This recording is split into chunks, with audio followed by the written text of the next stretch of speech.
ବାପାଙ୍କ ଦ୍ୱାରା ନିର୍ମାଣ କରାଯାଇଥିବା ନୂତନ ଠାକୁର ଘର ଏବଂ ତୁଳସୀ ଚଉରାର ପ୍ରତିଷ୍ଠା ଉତ୍ସବ, ଏଥିରେ ଆମେ 2 ଜଣ କର୍ତ୍ତା ଭାବେ କାର୍ଯ୍ୟ ତୁଲାଇଥିଲୁ।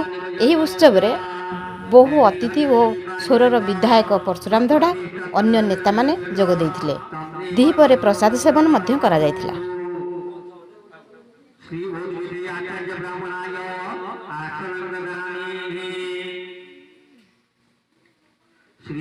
ଯଥାଶୀଘ୍ର ଆମ ଚ୍ୟାନେଲକୁ ଲାଇକ୍ କରନ୍ତୁ, ସେୟାର କରନ୍ତୁ, ସବସ୍କ୍ରାଇବ୍ କରନ୍ତୁ।